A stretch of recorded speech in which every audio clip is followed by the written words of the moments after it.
Assalamualaikum warahmatullahi wabarakatuh. Alhamdulillahirabbil alamin. Wassalatu wassalamu ala asrafil anbiya'i wal mursalin wa ala alihi washabihi ajma'in. Amma ba'du. Pendengar yang mudah-mudahan senantiasa dalam lindungan Allah Subhanahu wa taala. Alhamdulillah kembali hadir di tengah-tengah Anda semua buletin Kafah edisi yang ke-146 terbit tiap hari Jumat, dan ini bertepatan tanggal 27 Syawal 1441 Hijriah, 19 Juni 2020 Masehi. Insyaallah pada kesempatan kali ini akan mengangkat tema tentang sekularisme radikal hanya menghasilkan new abnormal. Bismillahirrahmanirrahim. Salah satu isu kontroversial yang banyak menyita perhatian publik akhir-akhir ini adalah rancangan Undang-Undang HIP, haluan ideologi Pancasila. Kelompok sekuler radikal dicurigai berada di balik usulan RUU HIP ini. Mereka inilah yang terbukti ingin mengubah Pancasila, bukan HTI. Meski dengan sekedar memeras Pancasila menjadi Trisila, bahkan Ekasila. Apalagi mereka tidak mau mencantumkan dalam RUU HIP itu konsideran TAP MPRS nomor 25/MPRS/1966 tentang pembubaran Partai Komunis Indonesia, larangan penyebaran paham atau ajaran komunisme, marxisme, leninisme. Melihat sejumlah pasalnya yang sangat radikal sekuler, jika rancangan undang-undang HIP ini berhasil disahkan menjadi undang-undang, boleh jadi undang-undang tersebut akan makin mengokohkan sekulerisme di negeri ini. Cita-cita umat Islam untuk diatur oleh syariah Islam pun akan semakin sulit. Bahkan boleh jadi akan makin dimusuhi karena bakal dituding sebagai anti-Pancasila. Bagi kaum muslim, kehidupan yang normal tentu adalah kehidupan yang diatur dengan syariah Islam. Sebabnya, Islam bukan sekedar agama spiritual dan moral belaka. Islam pun tak melulu berurusan dengan persoalan-persoalan transendental atau keakhiratan saja. Islam sekaligus merupakan ideologi atau sistem kehidupan. Artinya, Islam mengatur pula urusan keduniaan, ekonomi, sosial, politik, pemerintahan, hukum, pendidikan, dan sebagainya.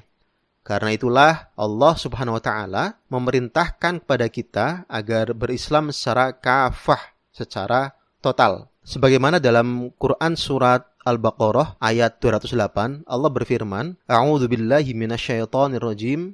Bismillahirrahmanirrahim. Ya ayyuhalladzina amanu dkhulu fis-silmi kafah wa la tattabi'u khutuwatis syaitan innahu lakum aduwwum mubin. Hai orang-orang yang beriman, masuklah kalian semuanya ke dalam Islam secara total, dan janganlah kalian mengikuti langkah-langkah setan. Sungguh setan itu adalah musuh nyata kalian. Menurut Imam Al-Jazairi dalam ayat ini, Allah Subhanahu wa taala menyeru pada hambanya yang mukmin dengan memerintah mereka agar masuk Islam secara total. Tidak boleh memilah-milah dan memilih-milih syariah dan hukum-hukumnya. Dalam arti, tidak boleh syariah yang sesuai dengan kepentingan dan hawa nafsu mereka. Mereka terima dan mereka amalkan. Sebaliknya, syariah yang bertentangan dengan kepentingan dan hawa nafsu mereka, mereka tolak serta mereka tinggalkan dan campakan.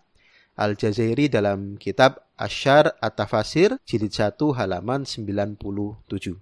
Dengan demikian, normalnya kaum muslim hidup diatur hanya oleh syariah Islam. Inilah kehidupan yang dijalani oleh umat Islam selama tidak kurang dari 14 abad. Terhitung sejak zaman baginda Nabi Muhammad SAW, sejak beliau mendirikan Daulah Islamiyah di Madinah, hingga era kekhilafahan Islam, Khulafaur Rasyidin, Khilafah Umayyah, Khilafah Abbasiyah, dan Khilafah Utsmaniyah. Baru setelah Khilafah Utsmaniyah diruntuhkan pada tahun 1924 oleh Mustafa Kamal Atatürk, seorang sekuler radikal yang didukung oleh Inggris, kehidupan kaum muslim diatur oleh hukum-hukum barat sekuler, tidak lagi diatur oleh syariah Islam.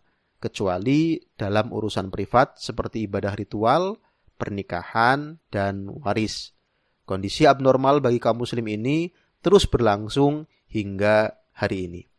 Pendengar yang dirahmati oleh Allah SWT, penerapan hukum-hukum barat sekuler atas kaum muslim di seluruh dunia yang menggantikan syariah Islam tentu adalah kecelakaan sejarah. Setidaknya ada dua faktor penyebabnya. Pertama, faktor internal, yakni kemunduran Khilafah Utsmaniyah hingga berakhir dengan keruntuhannya. Yang kedua, faktor eksternal, yakni kebangkitan Barat dengan kapitalisme sekulernya, yang dibarengi dengan nafsu penjajahannya atas dunia, khususnya dunia Islam. Penjajahan Barat tak hanya bermotif ekonomi, yaitu menguras kekayaan negara-negara jajahan.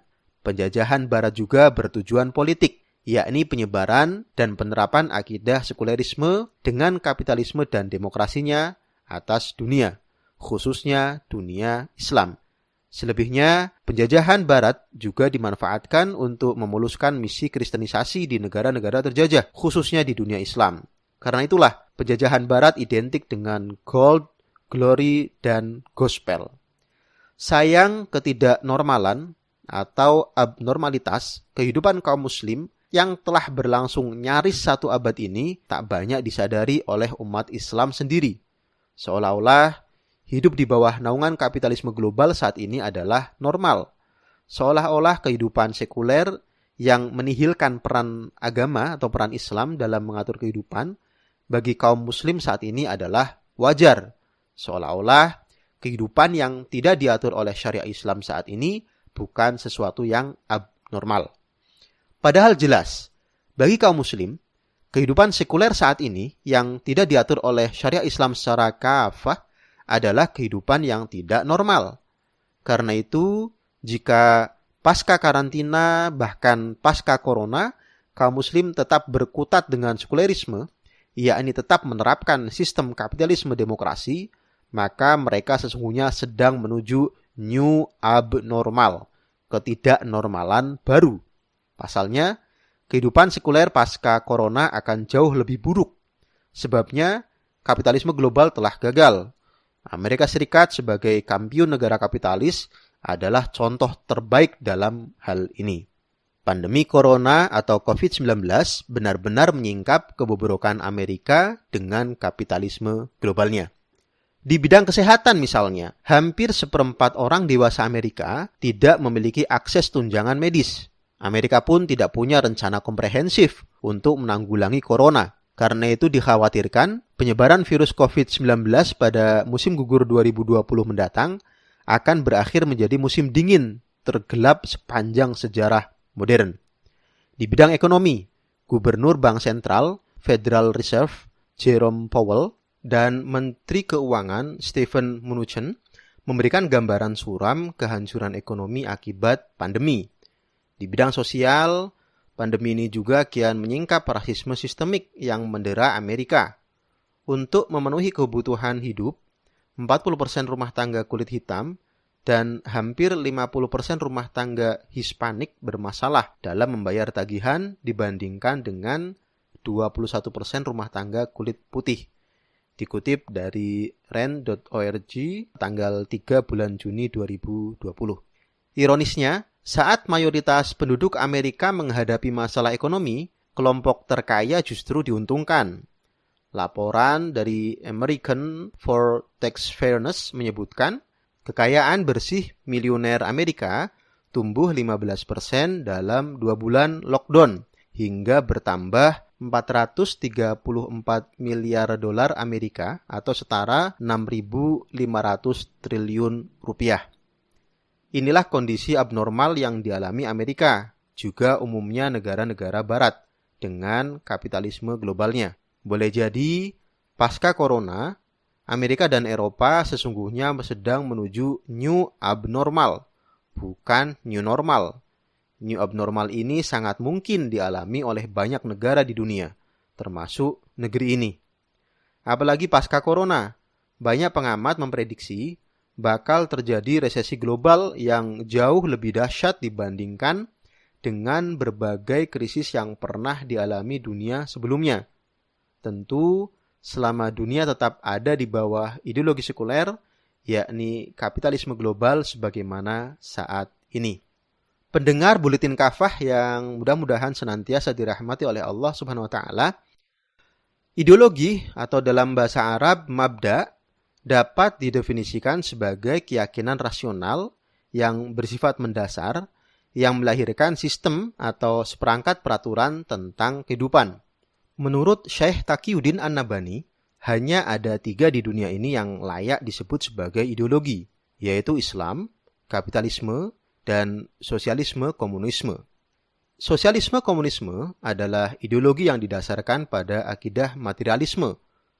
Materialisme mandang alam semesta, manusia dan kehidupan merupakan materi belaka. Materi ini mengalami evolusi dengan sendirinya secara substansial. Karena itu tak ada pencipta atau khalik dan yang dicipta atau makhluk. Oleh karena itu, penganut akidah materialisme pada dasarnya ateis atau mengingkari Tuhan. Bahkan, penganut ideologi sosialisme komunisme yang lahir dari akidah materialisme ini memandang keyakinan terhadap Tuhan atau agama berbahaya bagi kehidupan. Dalam bahasa Lenin, keyakinan terhadap agama adalah candu masyarakat dan minuman keras spiritual. Itulah mengapa para penganut ideologi komunisme sangat memusuhi agama.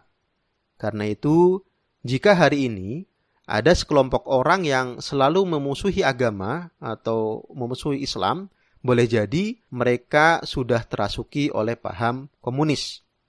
Berikutnya ideologi kapitalisme. Dasarnya adalah akidah sekulerisme. Sekulerisme adalah paham yang mengakui eksistensi Tuhan, tetapi tidak otoritasnya untuk mengatur kehidupan manusia. Artinya, sekulerisme mengakui keberadaan agama tetapi tidak otoritasnya untuk mengatur kehidupan manusia. Yang punya otoritas untuk mengatur manusia adalah manusia sendiri. Secara historis, sekulerisme adalah jalan tengah yang lahir di Eropa pasca revolusi industri di Inggris dan revolusi Prancis pada akhir abad ke-18. Dari sekulerisme inilah lahir ideologi kapitalisme yang diterapkan di Eropa, lalu Amerika. Melalui imperialisme barat, kapitalisme kemudian dipaksakan untuk diterapkan di berbagai negara di dunia, termasuk di negeri ini. Adapun ideologi Islam, dasarnya adalah akidah Islam. Akidah Islam meyakini keberadaan Tuhan atau Allah Subhanahu wa taala, sekaligus mengakui bahwa Dialah satu-satunya yang memiliki otoritas untuk mengatur kehidupan manusia dengan syariahnya. Sebagaimana dalam surat Al-An'am ayat 57. Manusia hanya sekedar pelaksananya saja. Alhasil, dunia yang normal sesungguhnya adalah dunia yang diatur hanya oleh syariah Islam. Karena itu, bagi kaum muslim, new normal adalah saat mereka kembali ke pangkuan ideologi Islam, yakni saat mereka kembali menerapkan syariah Islam secara kafah dalam seluruh aspek kehidupan, bukan malah mempertahankan sekulerisme. Apalagi sekulerisme radikal yang pasti hanya menghasilkan kehidupan new abnormal. Wallahu a'lam. Demikian materi Buletin Kafah edisi 146. Mudah-mudahan Allah senantiasa menguatkan hati kita semua untuk semakin yakin bahwa Islam adalah satu-satunya ideologi, satu-satunya mabda yang insya Allah akan memberikan keselamatan kepada kita semua. Bukan komunisme, bukan kapitalisme sekuler. Terima kasih.